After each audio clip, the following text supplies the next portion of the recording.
الرجيم بسم الله الرحمن الرحيم من جاء بالحسنة فله عشر أمثالها ومن جاء بالسيئة فلا يجزى إلا مثلها وهم لا يظلمون قل إنني هداني ربي إلى صراط مستقيم دينا قيما ملة إبراهيم حنيفا وما كان من المشركين قل إن صلاتي ونسكي ومحياي ومماتي لله رب العالمين. سیدھے ہاتھ سے پیے.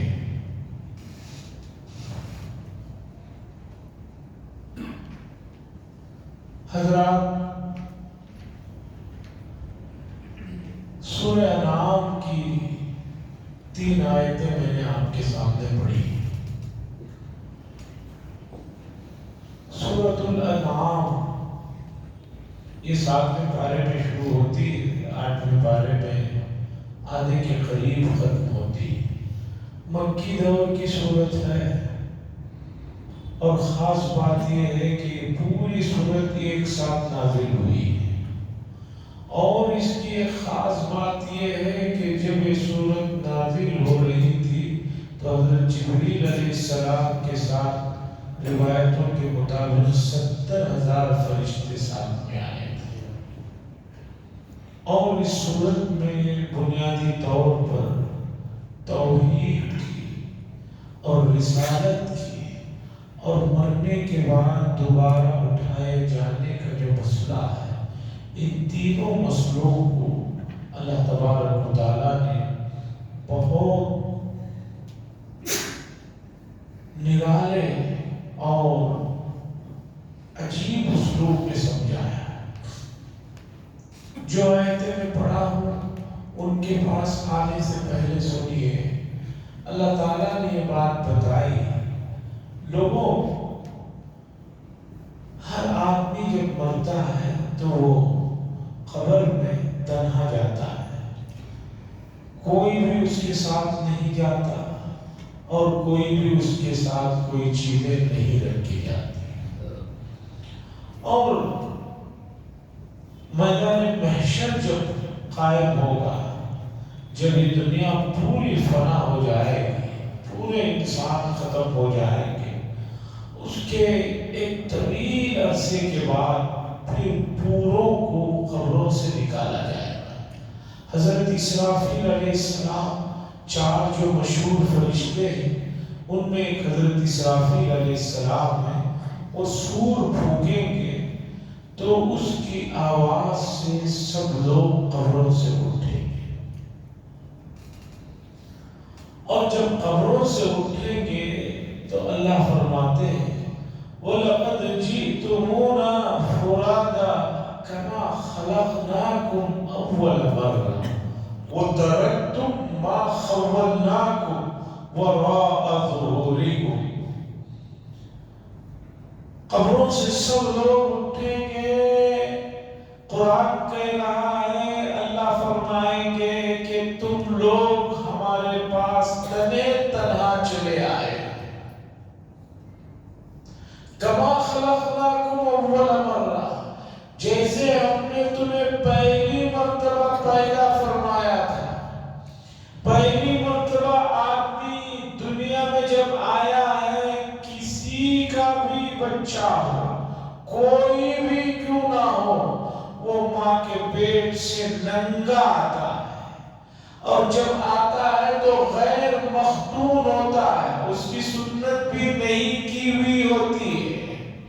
اللہ فرما رہے ہیں کہ تم اس طرح اس حالت میں ہمارے پاس آئے ہو، جو ساز و سامان جس پر تمہیں بڑا بھروسہ تھا اور جس ساز و سامان پر تم بہت اتراتے تھے، وہ سب اپنے پیچھے چھوڑ کر آئے. اور موجودہ زمانے میں آدمی کو یہ حقیقت اچھی طرح معلوم ہے کہ انتقال ہوتے ہی اس کی کوئی بھی چیز اس کی نہیں رہتی. اس لیے فقہاء کرام نے مسئلہ لکھا ہے کہ انتقال کے بعد جو کھانا کھلایا جاتا ہے یا قبرستان میں جو کھجور بانٹے جاتے ہیں، اگر وہ میت کے چھوڑے ہوئے پیسے میں سے ہے تو درست نہیں ہے، اس لیے کہ اب وہ میت کا مال رہا نہیں، اب وہ وارثین کا مال ہے، اس کے بیٹوں کا، ان کی بیٹیوں کا، یہ اب ان کا مال ہے۔ اب ہو سکتا ہے کہ وارثین میں کوئی چھوٹا بچہ ہے، اس سے تو کسی نے اجازت نہیں لی، اور اگر وہ اجازت دے گا تو بھی اس کی اجازت معتبر نہیں ہے۔ 15 سال سے کم کا بچہ، ایک آدمی انتقال ہوا، اب یہ اس کا بچہ 15 سال سے کم ہے، ایک تو پوچھتے نہیں ہے کہ بھئی ہم جو ہے میت کے مال میں سے لوگوں کو کھلا رہے ہیں، پلا رہے ہیں، کچھ نہیں پوچھتے۔ بہت سارے علاقوں میں تو گیہوں کی بوریاں، نمک کی بوریاں، چاول کی بوریاں لا لا کر رکھ دی جاتی ہے میت کے مال میں سے، کسی وارث سے کوئی نہیں پوچھتا، وہاں جس کا چل رہا ہوتا ہے وہ اپنے حساب سے جو ہے بانٹ رہا ہے، حالانکہ سب سے اجازت لینا ضروری ہے، اور اس موقع پر تو اجازت تو دے بھی دیں گے، غم میں ہیں، اب کون کہے گا کہ بھی نہیں مجھے نہیں چاہیے۔ جیسے میت کو سلائے ہوئے رہتے ہیں، نہلا کر کپڑے سب کفن دینے کے بعد لے کر آتے ہیں، اس میت کی بیوہ خاتون کو لے کر آتے ہیں، لے کر آ کر کہتے ہیں کہ بھئی مہر معاف کر دیجیے۔ اب بتائیے وہ غم میں اس حال میں ڈھال میں ہے، اس کے ہوش ہی نہیں ہے، اوسانی نہیں ہے، وہ کہتے ہیں مہر معاف کر۔ بھئی وہ معاف نہیں کرے گی تو کیا کرے گی؟ اسے اٹھا کر تو بٹھا نہیں سکتی، اس سے چھین تو نہیں سکتی، اس لیے شریعت کہتے ہیں کہ اس وقت کی معافی کا بھی کوئی اعتبار نہیں۔ بہت سارے جگہ میں نے دیکھا اس عورت سے کہتے ہیں اس کا دودھ معاف کرو، اس کے یہ حقوق معاف کرو، اب وہ تو کرے گی بھائی، نہیں کرے گی تو لوگوں میں اس کی ہسائی ہوگی۔ شریعت کہتی ہے یہ زور زبردستی کے قصے ہیں، اس کا کوئی اعتبار نہیں۔ تو بہرحال اللہ فرماتے ہیں میدان محشر میں جب لوگ اٹھیں گے تو تنہے تنہا آئیں گے، بالکل کما خلقناکم اول مرہ، جس طرح کہ ہم نے تمہیں پہلی مرتبہ پیدا کیا تھا، یعنی ننگے رہو گے اور غیر مختون رہو گے۔ جب یہ آیت نازل ہوئی اور پڑھی گئی اور رسول اللہ صلی اللہ علیہ وسلم نے جب اس کے بارے میں بتایا تو سیدہ عائشہ رضی اللہ تعالیٰ عنہا نے پوچھا یا رسول اللہ صلی اللہ علیہ وسلم جب سب ننگے ہوں گے تو پردے کا کیا مسئلہ ہوگا؟ تو رسول اللہ صلی اللہ علیہ وسلم نے فرمایا عائشہ تم جو ہے ستر کا اور پردے کا مسئلہ پوچھ رہی ہو، ہر آدمی اس عالم میں ہوگا کہ وہ دوسروں کی تو کیا اپنی بھی اسے کوئی خبر نہیں ہوگی، اتنی پریشانی میں ہوگا۔ اس مسئلے کو قرآن کے 17ویں پارے میں اللہ نے فرمایا وَأَنْتُمْ سُكَارَىٰ وَمَا هُمْ بِسُكَارَىٰ، ہر آدمی نشے میں ہوگا حالانکہ اس نے کوئی نشہ نہیں کیا، ویسی حالت میدان محشر کی ہوگی، ویسے میں کہاں کون کس کو دیکھے گا؟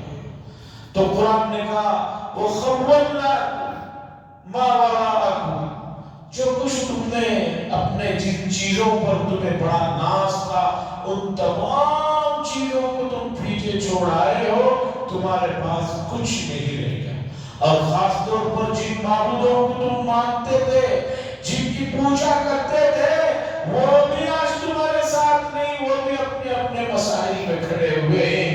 عزیزان گرامی، میدان محشر کا جو منظر ہے قرآن کے الگ الگ پاروں میں اللہ نے جو اس منظر کو رکھا ہے، اس منظر کشی کی ہے، ان تمام آیتوں کو پڑھ لے آدمی اور سمجھ لے تو جو ہے آخرت کے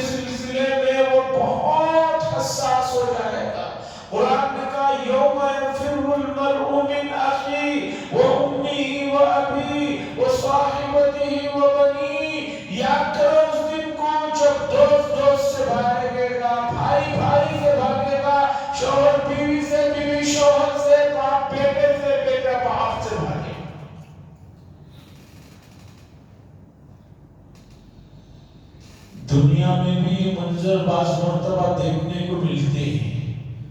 1997 میں 1997 میں مینا میں آگ کا حادثہ پیش آیا۔ 8ویں تاریخ کو کپڑے کے جو ڈیرے تھے، اس زمانے میں کپڑوں کے موٹے کپڑوں کے ڈیرے ہوتے تھے، آگ لگ گئی۔ لوگوں کی حماقتی سے لوگوں کو کتنا بھی کہا جائے کہ بھی پکانے کا وہاں نہ کیا جائے، بعض لوگ جو ہے عبادت کرنے نہیں جاتے، وہاں صرف کھانے پینے جاتے، اپنے کھانے پینے کی چیز ادھر ادھر ہو جائے برداشت۔ آگ لگی اور اس کے بعد آگ پھیلتی چلی گئی۔ ایک تو گرمی کا موسم اور دوسرا پہاڑوں کے اندر وہ علاقہ، اور تیسرا ہوائیں جب چلی، ادھر سے آگ لگی ادھر پڑی، آگ پھیل گئی۔ کئی لوگ شہید ہو گئے، کئی لوگ زخمی ہو گئے۔ اب سب بچھڑ گئے، ڈیروں میں سب بچھڑ گئے۔ دنیا کا عالم دیکھیے، آخرت کے منظر کو سمجھنے کے لیے میں یہ دنیا کی ایک مثال دے رہا ہوں۔ اس کے بعد سب لوگ کہیں بھاگ رہے، کوئی کہیں بھاگ رہا ہے۔ ہمارے بہت ہی قریبی دوست اپنی اہلیہ کے ساتھ حج کو آئے ہوئے تھے، وہ بھی بھاگتے ہوئے کہیں نکل گئے۔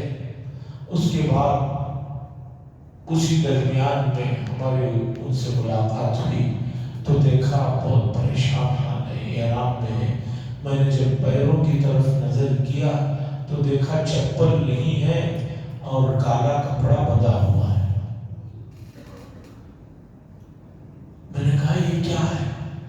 کہا چپل تو پہننے کا موقع رہا نہیں، آپ کیا سن کر کے بھاگے تو چپل تو پہننے کا رہا نہیں۔ میں نے کہا آپ نے شاید نوابوں کا قصہ نہیں سنا۔ کہا کیا قصہ؟ میں نے کہا لکھنؤ میں جو نواب رہتے تھے ان کو جوتے بھی جو ہے ان کے خادم پہناتے تھے۔ جب انگریزوں کا قبضہ ہونے لگا تو بادشاہ کو تو معلوم رہتا ہے محل میں خفیہ جو دروازہ ہوتا ہے جو کسی کو نہیں معلوم ہوتا، تو وہاں سے وہ بھاگا نہیں۔ اب انگریز آئے، آ کے پکڑ لے، بولے کہ بھئی تم چاہتے تو پیچھے کے دروازے سے بھاگ سکتے تھے، بھاگے کیوں نہیں؟ نواب تھے، انہوں نے کہا بھاگ تو سکتا تھا لیکن جوتے پہنانے والا کوئی نہیں تھا۔ اس موقع پر بھی جو ہے ان لوگوں کا ایٹیٹیوڈ دیکھیے، ان لوگوں کا اندازہ دیکھیے۔ تو میں نے ہمارے دوست سے پوچھا کہ یہ کیا ہے؟ کہنے لگے جب میں نکل کر بھاگ رہا تھا تو یہ بیوی کے برقعے کی وانڈی میرے ہاتھ میں مل گئی تھی، آگے چلا تو چلنے نہیں ہو رہا تھا، اسی کو پھاڑ کر باندھ لیا ہو۔ میں نے کہا تمہارے اہلیہ کہاں ہے؟ انہوں نے کہا اللہ عالم کہاں ہے مجھے نہیں معلوم۔ میں نے کہا دنیا میں اتنے تھوڑے سے مسئلہ ہوتے ہی آدمی اہلیہ کو بھول گیا تو سوچئے کہ میدان محشر کا منظر کیا ہوگا، نفسا نفسی کا عالم ہوگا۔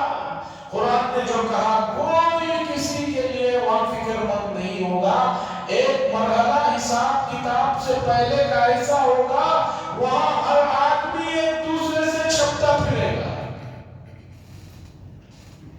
تو عزیزان گرامی، اس منظر کے قرآن کے الگ الگ حصوں میں اللہ تبارک و تعالیٰ نے بتایا تاکہ آدمی اسے پڑھے اور سمجھے اور سوچے کہ وہاں پر جو چیز کام آنے والی ہے، وہاں چلنے والی جو کرنسی ہے وہ یہ دنیا میں، اور خاص طور پر ایسے موسم میں، ماہ مبارک میں جو نیک کام کرے گا تو یہ وہاں کچھ وہاں چلنے والی کرنسی ہے، یہ وہاں چلنے والے کارڈ ہیں، یہ وہاں کام آنے والی چیزیں ہیں۔ باقی کوئی چیز وہاں پر کام آنے والی نہیں ہے، اعمال کے علاوہ کچھ کام آنے والے کوئی بھی چیز نہیں۔ تو عزیزان گرامی، یہ ایک منظر تھا سورہ انعام میں 7ویں پارے میں۔ اب آئیے اسی پارے کی ایک تین آیتیں جو میں نے پڑھا، عموماً ہم عید الاضحیٰ کے موقع پر ان میں سے ایک آیت کو پڑھتے بھی ہیں۔ قربانی جب کرتے ہیں تو ہم ایک آیت پڑھتے ہیں، قُلْ إِنَّ صَلَاتِي وَنُسُكِي وَمَحْيَايَ وَمَمَاتِي لِلَّهِ رَبِّ الْعَالَمِينَ۔ اس سے پہلے کی آیت ہے اللہ فرماتے ہیں من جاء بالحسنۃ فلہ عشر امثالھا، لوگوں تم اگر ایک نیکی کا کام کرو گے تو کم از کم جو ہے 10 نیکیاں ہم تمہیں دیں گے۔ اللہ کے یہاں نیک کام میں ایک نیکی کرو 10 نیکیاں، یہ کم سے کم کا عدد ہے۔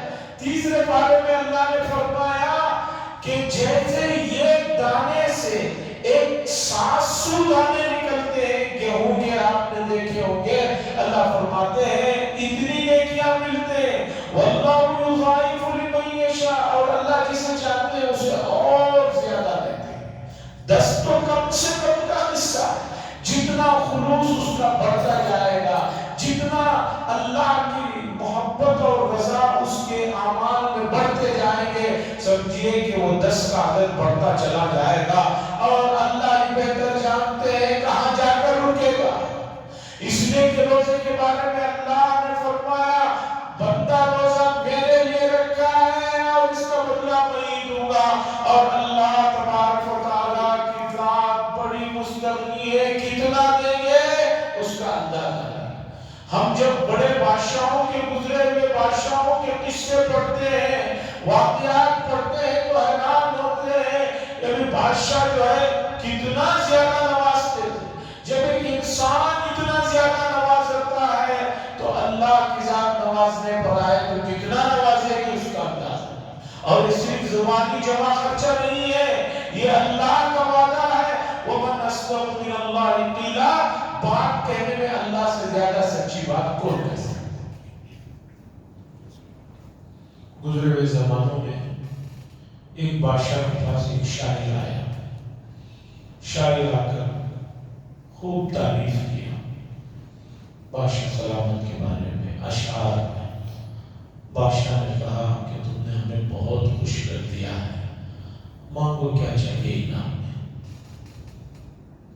اس نے کہا بادشاہ سلامت 1 درہم دے دیجیے۔ بادشاہ نے کہا بڑے احمق آدمی، ہم کہہ رہے ہیں مانگو اور تم 1 درہم مانگ رہے ہیں، یہ تو ہماری توہین ہوگی، مانگو۔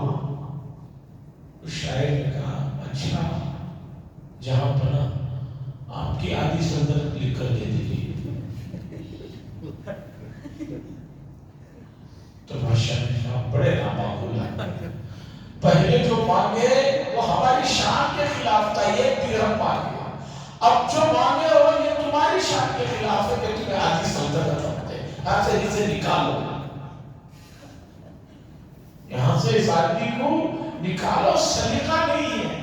یہ دنیا کا قصہ ہے، یہ دنیا والوں کا قصہ ہے، اللہ کے یہاں نہیں۔ حدیث میں آتا ہے ایک ادنا مومن کو جو جنت دی جائے گی وہ اس روئے زمین سے بہت بڑی ہوگی۔ یہ جو روئے زمین ہے 26-27 ہزار کلومیٹر کا یہ جو گولا والا حصہ ہے، اس سے بہت بڑی جنت ایک ادنا مومن کو دی جائے گی، اور جو اس میں اعلیٰ درجے کے مومن ہوں گے ان کی تو کچھ بات ہی نہیں۔ من جاء بالحسنۃ فلہ عشر امثالھا، جو ایک نیکی کرے گا اللہ فرماتے ہیں ہم اسے 10 دیں گے۔ 10 تو کم سے کم کا عدد ہے، جتنا خلوص بڑھے گا اتنا معاملہ بڑھتا چلے جائے گا۔ اس لیے جو عبادتیں بھی ہم سے اللہ کے فضل و کرم سے ہو رہے ہیں، ذرا محنت کیجئے، ذرا خالص اللہ کو کرنے کے لیے نیت لائیے، اس پر ذرا فوکس کیجئے۔ یہ بڑا ہے تو کام محنت کا، لیکن یہ قدم اٹھائیں گے آگے کے مرحلے خود بخود طے ہوتے چلے جائیں گے۔ آپ نے دیکھا ہوگا کہ جب بھی سو کر آپ اٹھنا چاہتے ہیں تو بڑی دقت ہوتی ہے، لیکن ایک مرتبہ جب آپ اٹھ جاتے ہیں پھر آگے کا مرحلہ اتنا مشکل نہیں رہتا۔ اسی طرح خلوص کا مسئلہ ہے، روزے تو ہم سب رکھ رہے ہیں لیکن روزوں میں خلوص لائیے، نمازیں پڑھ رہے ہیں تھوڑا سا خلوص لائیے، تھوڑا اللہ کی رضا کو اس میں شامل کر لیجئے، ایک نہیں لاکھوں نیکیاں ملے گی۔ ومن جاء بالسیئہ، اللہ فرماتے ہیں اور جو کوئی برائی کرا، کسی نے کوئی گناہ کیا، الا مثلہا، تو ہم اس برائی کا بدلہ صرف ایک ہی برائی دیتے ہیں۔ ایسا نہیں ہے کہ ایک غلطی کی اس کے بدلے میں اسے 10 جو ہے غلطیوں کی سزا لکھ دی گئی، نہیں، ایک ہی جو ہے اسے جو ہے برائی اس کے نام اعمال میں لکھی۔ اس کے باوجود اللہ کی مہربانی کا عالم یہ ہے، فرشتوں سے فرماتے ہیں ذرا رک جاؤ، غلطی ہو گئی ہے میرے بندے سے، ذرا دیکھو استغفار کر لیتا ہے کیا، ذرا شرمندہ ہو جاتا ہے کیا، ذرا معافی مانگ لیتا ہے کیا، دیکھو اگر ذرا شرمندہ ہو گیا، معافی مانگ لیا، تو اللہ فرماتے ہیں اسے مت لکھو، بلکہ فرشتے جو اس گناہ کو کرتے ہوئے دیکھا تھا، اللہ تعالیٰ ان کے حافظے سے، ان کے میموری پاور سے بھی اس گناہ کو مٹا دیتے ہیں، اور جس جگہ اس نے وہ گناہ کیا تھا وہ جگہ کو بھی جو ہے جب قیامت کا دن وہ گواہی نہ دے، اس کی بھی میموری پاور سے اس چیز کو ہٹا دیتے ہیں۔ ومن جاء بالسیئہ فلا یجزی الا مثلہا، صرف اتنا بدلہ دیا جاتا ہے، وہم لا یظلمون۔ اس کے بعد کی آیت سنیے، قل، اے نبی صلی اللہ علیہ وسلم کہہ دیجئے، اننی ہدانی الی ربی صراط مستقیم، آپ کہہ دیجئے کہ میرے رب نے مجھے سیدھے راستے کی رہنمائی فرمائی ہے۔ یہ جو راستہ جس پر نبی کریم صلی اللہ علیہ وسلم چل رہے ہیں، یہ راستہ ان کا اپنا جو ہے نہیں ہے، یہ اللہ کی طرف سے رہنمائی کیا ہوا راستہ ہے۔ دیناً قیما ملت ابراہیم حنیفا، حضرت ابراہیم علیہ السلام کی جو ملت ہے، حضرت ابراہیم علیہ السلام کا جو طریقہ ہے، یہ وہ ہے وما انا من المشرکین، اور میں شرک کرنے والوں میں سے نہیں۔ اس کے آگے قل، اے نبی صلی اللہ علیہ وسلم کہہ دیجئے، ان صلاتی، بے شک میری نماز، وہ نسکی، نسک کا ترجمہ عام طور پر قربانی سے بھی کیا جاتا ہے، اور مفسرین کہتے ہیں کہ نسک سے مراد تمام اعمال ہیں، حج بھی ہے، روزہ بھی ہے، اور بھی جو نیک اعمال ہیں وہ سب، قل ان صلاتی و نسکی و محیایا، اور میری زندگی پوری کی پوری زندگی، وہ مماتی، اور میری موت اور میرا مرنا، للہ رب العالمین، یہ تمام کا تمام اللہ کے لیے۔ اور یہ آیت بتا رہی ہے کہ ہم بھی اس نبی اکرم صلی اللہ علیہ وسلم کے امتی ہیں جن کو اس میں خطاب کیا گیا، دراصل ان کے ذریعے سے امت کو بتایا جا رہا ہے ہمارے نبی کا تو کوئی کام جو ہے اللہ کی مرضی سے ہٹ کر نہیں ہے، تم بھی اس نبی کے امتی ہو، تمہارا جینا، تمہارا مرنا، تمہارا اٹھنا، تمہارا بیٹھنا، ہر چیز جو ہے وہ اللہ کے لیے ہو جائے، یہی اللہ تبارک و تعالیٰ چاہتا ہے۔ حاضرین کرام، یہاں سے دلی تک ایک آدمی ٹرین میں جا رہا ہے، اسے دلی تک پہنچنا ہی ہے۔ ابھی جو 48 گھنٹے یا الگ الگ ٹرینوں میں الگ الگ وقت ہیں، 30 گھنٹے 32 گھنٹے جو بھی، آپ نے دیکھا ہوگا کہ بہت سے لوگ ان 32 گھنٹوں کو ضائع نہیں کرتے، ٹرین میں بیٹھے ہوئے اس میں کچھ پڑھ رہے ہوتے ہیں، کچھ لکھ رہے ہوتے ہیں، کچھ کام کر رہے ہوتے ہیں، اس 32 گھنٹوں کو برباد نہیں کرتے۔ اور کچھ لوگ ہیں وہ 32 یا 48 گھنٹے بھی جو رہتے ہیں، وہ ریل کے جو ہے ڈبے کے پاس دروازہ کھول کے باہر کھڑے رہتے ہیں، اور ہر اسٹیشن پہ وہاں اترتے ہیں، چڑھتے ہیں، اس طرح کا پورا وہ 48 گھنٹے اپنے برباد کر کے وہاں پہنچتے ہیں۔ دونوں آدمی پہنچ رہے ہیں، ایک آدمی نے اپنے 32 گھنٹوں کو کام میں لایا، اور ایک آدمی ہے جو اپنے پورے 32 گھنٹوں کو برباد کر دیا۔ زندگی کا بھی سفر اتنا ہی ہے، جنت سے نکلے پھر واپس جنت جانا ہے، تو یہ جو تھوڑا سا فاصلہ ہے، اسے جو ہے کام میں لائیے، اسے ذرا اس کا ٹائم ٹیبل بنائیے، اس لیے کہ آپ کھیل کود کرتے رہیں گے، موت نہیں آئے گی، اسٹیشن نہیں آئے گا، ایسا نہیں ہے، اور جو کام کر رہے ہیں ان کے لیے جلدی آ جائے گی، ایسا بھی نہیں۔ ہر آدمی کا ایک وقت مقرر ہے، اس مقررہ وقت پر وہ جا کر اسٹیشن میں اترے گا۔ ایک آدمی جب اترے گا تو وہ پورا وقت کام میں لایا ہوا ہوگا، وہ وہاں اتر کر اس کے لیے بڑی خوشی کی بات ہوگی۔ اور جس آدمی نے ادھر دیکھا ادھر دیکھا، گھوما پھرا، کھایا پیا، سویا اور چیخیں مارتے رہا اور حرکتیں کرتے رہا، اس کے لیے بہت زیادہ نقصان ہوا۔ عزیزان گرامی، وقت کی قدر کیجئے۔ یہ جو لمحے ہیں ماہ مبارک کے، 5واں روزہ ختم، 6ویں رات شروع ہو چکی ہے، اور قرآن مجید کا تقریباً 7.5 پارے گزر چکے ہیں۔ گویا کہ 1/3 کے قریب قرآن مجید کا حصہ ہم سے رخصت ہو چکا ہے۔ اب جو ایام باقی رہ گئے ہیں وہ کوئی بہت زیادہ لمبے ایام نہیں ہے، ایسے ہی نارمل ایام ہے، اور وہ کیسے نکلیں گے پتہ ہی نہیں چلے گا۔ اس لیے مہربانی فرمائیں، ان ایام میں قرآن مجید کی تلاوت ہے، دعا ہے، ذکر و اذکار ہے، رونا ہے، اللہ سے مانگنا ہے، اپنے لیے، امت کے لیے، اپنے مرحومین کے لیے، اپنے سب بلادان وطن کے لیے مانگنا ہماری ذمہ داری۔ قل ان صلاتی، اے نبی صلی اللہ علیہ وسلم کہہ دیجئے، ان صلاتی و نسکی و محیایا و مماتی للہ رب العالمین، سب کچھ جو ہے، جینا مرنا، نماز، حج اور قربانی، سب اللہ کے لیے۔ یہ آیت بڑی اہم آیت ہے جو آج ہم نے سنا۔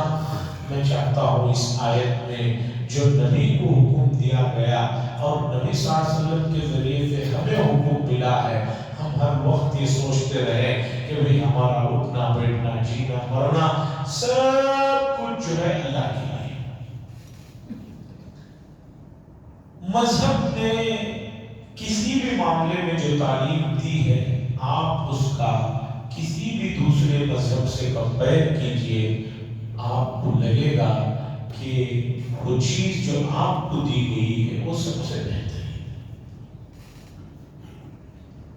ہمارے یہاں بچے کی جب ولادت ہوتی ہے، رسول اللہ صلی اللہ علیہ وسلم نے فرمایا اسے غسل کراؤ، اس کے بعد اس کی گندگی کو دور کرو اور اس کا حقیقہ کرو، سر کے بال نکالو اور حقیقہ کر کے بتاؤ کہ یہ جو بچہ ہے اس کے والد کا نام یہ ہے، اس بچے کا نام یہ ہے، اور اللہ کی نعمت پر شکر ادا کرو۔ اور اس سے پہلا کام سیدھے کان میں اذان دو اور بائیں کان میں اقامت کرو۔ پہلی چیز اس بچے کے دل و دماغ میں اللہ کی بڑائی ہونی چاہیے۔ وہی عیسائیوں کے یہاں بچہ پیدا ہوتا ہے تو ایک خاص قسم کا رنگ ہوتا ہے، اس رنگ میں ان کے مذہبی جو پادری ہوتے ہیں اس میں ڈبو کر اٹھا کر کہتے ہیں کہ اب یہ کمپلیٹ جو ہے عیسائی بن گیا ہے، عیسائی رنگ میں رنگ گیا ہے۔ قرآن نے کہا صبغۃ اللہ ومن احسن من اللہ صبغۃ، ارے رنگنا ہے تو اللہ کے رنگ میں رنگ جاؤ، اللہ کی محبت میں رنگ جاؤ۔ یہ کیا رنگ ہے کہ پانی میں ڈبایا آدمی نکلا، کتنی دیر تک وہ رنگ کا اثر رہے گا؟ تھوڑی دیر رہے گا، ختم ہو جائے گا۔ صبغۃ اللہ ومن احسن من اللہ صبغۃ۔ تو قرآن میں جو تعلیمات دی گئی، کان میں اذان دینا، اقامت کہنا، بچے کی بڑائی پہلے ہی دن سے اللہ کی بڑائی اس کے دل و دماغ میں بٹھانے کا کام۔ اس لیے ہماری گزارش ہے، اسلامی معاشرتی جو احکامات ہیں ان سب کو جانیے اور ان سب کو پھیلائیے۔ جو غیر غلط رسم و رواج جو ہے معاشرے میں جڑ پکڑ چکے ہیں ان کو ختم کیجیے۔ یہ بھی آپ کا بنیادی فریضہ ہے، یہ بھی آپ کا کام ہے، یہ بھی آپ کرتے رہنا۔ آپ گھرانے کے بڑے ہیں، خاندان کے بڑے ہیں، آپ کی بات 10 لوگ سنتے ہیں، تو ہر موقع پر بچوں کے لے کر بڑوں تک جو ہے جو چیزیں شریعت کے خلاف رواج پڑ چکی ہیں ان چیزوں کو آہستہ آہستہ نرمی کے ساتھ، محبت کے ساتھ جو ہے نکالیے۔ یہ جو ہے آپ کے لیے بھی کارآمد ہے اور دوسری امت کے لیے بھی کارآمد ہے. وآخر دعوانا الحمدللہ رب العالمین. الحمدللہ رب العالمین. اللہم صلی علی سیدنا شفیعنا نبینا حبیبنا مولانا محمد وآلہ وسلم.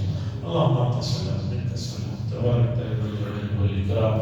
اللهم انجِ المستضعفين من المؤمنين في فلسطين وفي كل مكان. اللهم انصر المجاهدين في فلسطين وفي كل مكان.